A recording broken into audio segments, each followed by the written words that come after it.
കൂടുതൽ വാർത്തകളും വീഡിയോകളും കാണാൻ ഈ ചാനൽ സബ്സ്ക്രൈബ് ചെയ്യുക. കൂടെ ബെൽ ബട്ടൺ അമർത്തുക.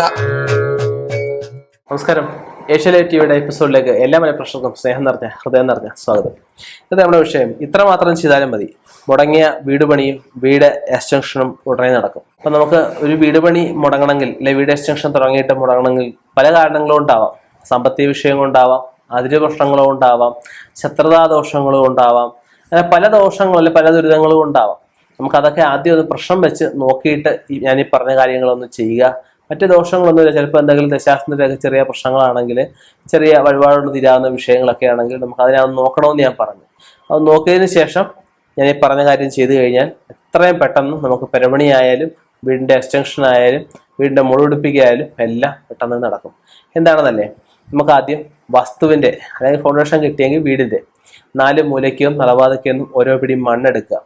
മണ്ണെടുത്ത് ഒരു പുതിയ പിത്തള പാത്രം, സ്റ്റീൽ പാത്രം ഏതും ആയിക്കോട്ടെ, പാത്രത്തിനകത്ത് വെച്ച് അതിൽ വെള്ളം നനച്ച് വീടിൻ്റെ കിഴക്ക് ഭാഗത്ത് ഒരു വിളക്ക് കത്തിച്ചു വെക്കണം. വിളക്ക് കത്തിച്ച് വെച്ച് അതിൽ നവധാന്യങ്ങൾ, നവഗ്രഹങ്ങളെ പ്രാർത്ഥിച്ചിടണം.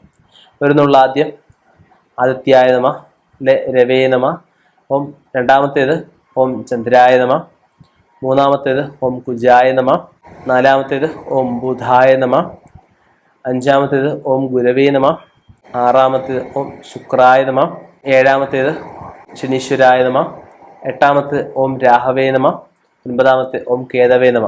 ഈ ഓരോ നുള്ളു വീതം 9 പ്രാവശ്യമായിട്ട് അതിലിട്ട് അതിനുശേഷം ഒരു ഗണപതി വിളക്കൂടെ വെച്ച്, അല്ലെങ്കിൽ ഗണപതി നദ്യം കൂടെ വെച്ച് അതിലും പൂവിട്ട് അത് മാറ്റി ഈ വിളക്കും മാറ്റാം. മാറ്റിയതിന് ശേഷം ഇത് സേഫായിട്ടുള്ള എവിടെയെങ്കിലും എടുത്ത് വെക്കുക. 9 ദിവസമായിട്ട് കുറേശ്ശെ വെള്ളം നിലയ്ക്കും. 9 ദിവസം കൊണ്ട് പൂർണ്ണമായിട്ടും വളർച്ചയെത്തും. വളർച്ചയെത്തിയതിന് ശേഷം നമുക്ക് ഈ മണ്ണും ഇതിലുള്ള ചെടികളും എല്ലാം എടുത്ത് വസ്തുവിനും വീടിനെ ഒരു 3 പ്രാവശ്യം വീതം വലം വെച്ച് അല്ലെങ്കിൽ ഉഴിഞ്ഞതിന് ശേഷം ഈ മണ്ണും ഈ ഇത് കിളിച്ച് നിൽക്കുന്ന വസ്തുക്കളെല്ലാം കൊണ്ടുവന്ന് ഒഴുക്കുവെള്ളത്തിൽ കളഞ്ഞ് ആ പാത്രം കഴുകി വൃത്തിയാക്കി നമുക്ക് ഒന്നുകിൽ ഏതെങ്കിലും അടുത്തുള്ള ക്ഷേത്രങ്ങളിൽ കൊടുത്ത് വഴിപാടുകൾ നടത്താം. ഇല്ലെങ്കിൽ അത് വിറ്റിട്ട് അതിൻ്റെ സാമ്പത്തികം കൊണ്ട് വഞ്ചിയിലിടാം. വഞ്ചിയിലിട്ട് നമുക്ക് യഥാശക്തി വഴിപാട് നടത്തി പ്രാർത്ഥിക്കാം. ഇത് 1ാമത്തെ രീതിയാണ്. രണ്ടാമത് ചെയ്യാൻ പറ്റുന്നത്, ഇതുപോലെ തന്നെ ഒരു പാത്രം എടുത്തിട്ട് ആ പാത്രത്തിൽ ഓരോ ദിവസവും 41 ദിവസം വേണം. ഓരോ ദിവസവും ഓരോ നാണയം വീതം എടുത്ത് വീടിനെയും വസ്തുവിനെയും ഒഴിഞ്ഞ് 41 ദിവസം ആകുമ്പോൾ നല്ല ആ പാത്രം നിറയും.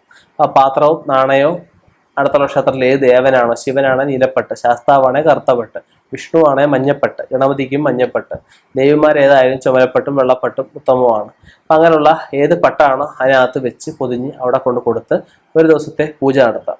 ഇത് 2ാമത്തെ രീതിയാണ്.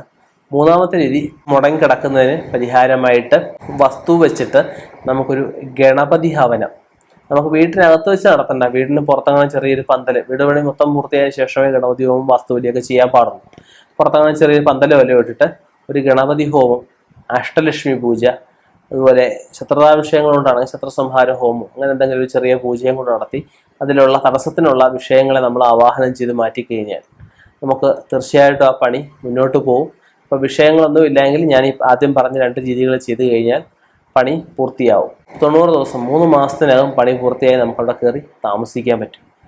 ഇനിയും ഇതുപോലെയുള്ള വ്യത്യസ്തമായ വിഷയങ്ങളുമായി കണ്ടുമുട്ടാം. നിർത്തുന്നു. നന്ദി, നമസ്കാരം.